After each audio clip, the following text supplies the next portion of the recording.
সারা বছর কাশি হয়ে থাকে, এটা কি কোনো গভীর রোগের লক্ষণ বা তার নিরাময় কি করে করা যায়, এটা নিয়ে আজকের আলোচনা। নমস্কার, আমি doctor Naren Pandey, allergy asthma centre পক্ষ থেকে আপনাদের সকলকে স্বাগত জানাই এবং নতুন দর্শক যারা এসছেন ওনাদের অভিনন্দন করে অনুরোধ করব লাইক, সাবস্ক্রাইব, কমেন্ট, শেয়ার করতে। পূর্ণ দর্শক বন্ধু যারা লাইক, সাবস্ক্রাইব, কমেন্ট, শেয়ার করছেন ওনাদের অশেষ ধন্যবাদ। আমরা কলকাতায় শিয়ালদা স্টেশনের পাশে 5 মিনিটের হাঁটা পথ মৌলালী মাজারের গা দিয়ে বাঁ দিকে প্রবেশ করে একটা বাড়ি ছেড়ে দ্বিতীয় বাড়িতে আমরা অবস্থিত, doctor Naren Pandey, allergy asthma centre. এবং আমরা সোমবার থেকে শনিবার 11টা থেকে রাত 8টা পর্যন্ত কাজ করি। আর আমাদের এখানে পরিষেবা নিতে গেলে আগাম 500 টাকা জমা করতে হয়, যার জন্য অ্যাপয়েন্টমেন্ট নাম্বারে যোগাযোগ করে নিতে পারেন। এই যে স্ক্রিনের মধ্যে চলছে 7278034776 যোগাযোগ করে আপনারা অ্যাপয়েন্টমেন্ট বুক করে নাম নথিভুক্ত করে এসে পরিষেবা নিতে পারেন। এখনো যারা চ্যানেল সাবস্ক্রাইব করেননি ওনাদের অনুরোধ করব চ্যানেল সাবস্ক্রাইব করতে। যদি ভিডিও পছন্দ হয় লাইক করবেন আর শেয়ার করলে প্রচুর মানুষ যারা জানেন না তারা অবগত হবে। প্রচুর মানুষ আছে আমাদের সমাজে, দেখা যায় সারা বছর কম বেশি কাশি লেগেই থাকে। কাশি হওয়ার কারণ অনেকগুলো আছে, মূলত বা সব থেকে বেশি যেটা হয় সেটা হয় অ্যালার্জিক বা ব্রঙ্কাইটিসের মতন বিষয়। এই কফ হতে থাকে আর আমরা যখন চিকিৎসার দিকে অ্যান্টি অ্যালার্জিক, অ্যান্টিহিস্টামিন ওষুধগুলো দিই তখন এটা কন্ট্রোলড হয়ে থাকে, কিন্তু সারা বছর কম বেশি লেগে থাকে। দেখা গেছে সারা বছর যে কফটা লেগে থাকে তার মূল কাণ্ডারি হচ্ছে indoor air pollution. Indoor air pollution মানে আমাদের ঘরের ভেতরে যে বিভিন্ন অ্যালার্জেনগুলো আছে তারা আমাদের শ্বাস প্রশ্বাস থেকে শরীরে প্রবেশ করে। আর এই যে লাং আমাদের আছে, লাংয়ের ভিতরে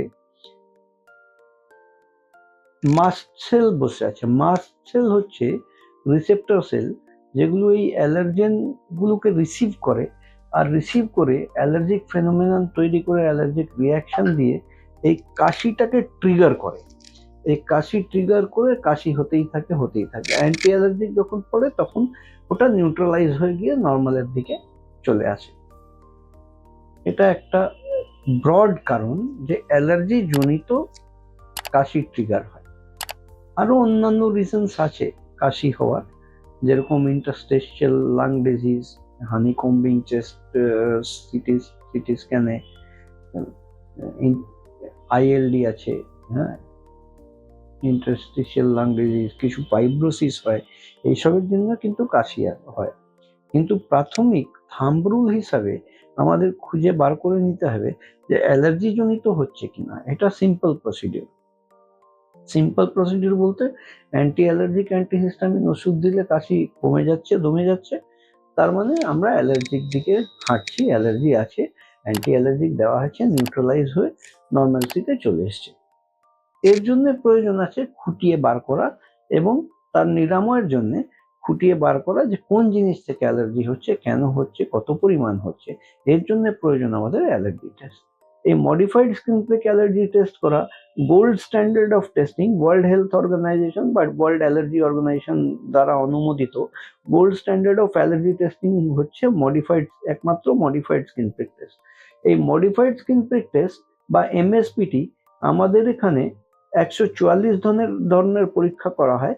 আর এই 144 ধরনের পরীক্ষা চামড়ার উপরে করা হয়, ওর উপর রিঅ্যাক্টিভিটি দেখা হয় আর 1 ঘন্টার মধ্যেই রিপোর্ট পেয়ে যাওয়া যায়, কিন্তু অগ্রিম অ্যাপয়েন্টমেন্ট নিয়ে এসে করাতে হয়। এর চার্জেস আমরা চার্জ করি 2500 টাকা। আমাদের এখানে কনসালটেশন ফি অর্থাৎ পরামর্শ শুল্ক 1000 টাকা আছে। আর এই যখনই আমরা অ্যালার্জি পরীক্ষা করে চিনে নিলাম যে কোন কোন জিনিস থেকে কত পরিমাণে অ্যালার্জি হচ্ছে, তখনই তার প্রতিকারের জন্য আমরা তার বিরুদ্ধে, সেই অ্যালার্জির বিরুদ্ধে যে জিনিস যত পরিমাণে অ্যালার্জি করছে তার বিরুদ্ধে আমরা স্পেসিফিক একটা ভ্যাকসিন তৈরি করে দিই। এই ভ্যাকসিনের নাম হচ্ছে, আমরা বলি স্লিট ভ্যাকসিন। স্লিট মানে হলো সাবলিঙ্গুয়াল ইমিউনোথেরাপি ভ্যাকসিন। ভ্যাকসিন শুনে ভয় করার কারণ নেই, কারণ ভ্যাকসিন শুনলেই আমাদের মাথায় এটা চলে আসে যে একটা ইনজেক্টেবল বিষয়। এটা ইনজেক্টেবল নয়, এটা মুখে খাওয়ার ড্রপ আছে। এই ওরাল ড্রপ হিসাবে এই ভ্যাকসিন, এই সাবলিঙ্গুয়াল ইমিউনোথেরাপি ভ্যাকসিন 1 বছরের কোর্স হয়। এই 1 বছরের কোর্সের চার্জেস 8,000 টাকা হয়। আর এই 1 বছরের কোর্স যখন স্টার্ট হয়, ভ্যাকসিন চলার 2 থেকে 3 মাস পরে এর এফিকেসি বুঝতে পারা যায়। এই এফিকেসি তার আসতে আরম্ভ করে। এই যে 2-3 মাস সময় লাগে তার এফেক্ট আসতে, সেই সময়ে পেশেন্টকে ভালো রাখার জন্য যাবতীয় যা প্রয়োজন আছে সেই ওষুধ দেওয়ার প্রয়োজন পড়ে। বাট ওয়ান্স একবার যখন এফিকাসি চলে আসে ভ্যাকসিনের, তখন আর ওষুধের প্রয়োজন সেরমভাবে হয় না, আনটিল অ্যান্ড আনলেস কোনো সিজনাল চেঞ্জে বাড়াবাড়ি হলো, সেই সময় কন্ট্রোল করার জন্য আলাদা বিষয়। আদারওয়াইজ কোনো ওষুধপত্রের প্রয়োজন হয় না। সেই ভ্যাকসিন 1 বছর কোর্স কমপ্লিট হলে এটাকে বলা হয় ট্রিটমেন্ট কোর্স কমপ্লিট হলো। এই ট্রিটমেন্ট যখনই হয়ে গেল, আপনি ভালো হয়ে গেলেন, তখন ভাবলেন আর কিছু দরকার নেই। না, দরকার খুবই আছে, প্রয়োজন আছে আগামী 3 থেকে 5 বছর অবধি বুস্টার ডোজ নেওয়া। বুস্টার ডোজ নিলে এই যে ইমিউনিটি তৈরি হলো আমাদের বডির ভেতরে, যে রেসপন্সিবল অ্যালার্জেনের এগেনস্টে, সেই ইমিউনিটিটা পার্মানেন্সি গেইন করবে এবং পাকাপোক্ত হবে। সেই পাকাপোক্ত লাইফ লং হওয়ার জন্য বুস্টার ডোজ ভ্যাকসিন নেওয়া অতি আবশ্যক। এই রকম পরিষেবা যদি নেওয়ার প্রয়োজন পড়ে, তাহলে আপনারা আগাম অ্যাপয়েন্টমেন্ট 500 টাকা দিয়ে বুকিং করে এই 7278034776 কল করে বুকিং করে এসে এই পরিষেবা নিতে পারেন। আমরা allergy asthma centre doctor Naren Pandey, কলকাতায় শিয়ালদা স্টেশনের পাশে 5 মিনিটের হাঁটা পথ মৌলালী মাজার এবং ইন্টালি সিনেমা হলের মাঝখানে আমরা অবস্থিত, বা মৌলালী মাজারের গা দিয়ে বাঁদিকে প্রবেশ করে একটা বাড়ি ছেড়ে দ্বিতীয় বাড়িতে আমরা অবস্থিত। সোমবার থেকে শনিবার 11টা থেকে নিয়ে রাত 8টা পর্যন্ত আমরা কাজ করি, কিন্তু আগাম অ্যাপয়েন্টমেন্ট খুবই জরুরি। আজকের ভিডিও দেখার জন্য অশেষ ধন্যবাদ। ভিডিও যদি পছন্দ হয় তাহলে একটা লাইক করবেন, সাবস্ক্রাইব না করে থাকলে সাবস্ক্রাইব করবেন, শেয়ার যদি করেন, প্রচুর মানুষ যারা ওয়াকিবহাল নয় ওনারা অবগত হতে পারবেন এই বিষয়টা নিয়ে। আমি doctor Naren Pandey, allergy asthma centre, কলকাতার পক্ষ থেকে। আপনারা ভালো থাকবেন, সুস্থ থাকবেন।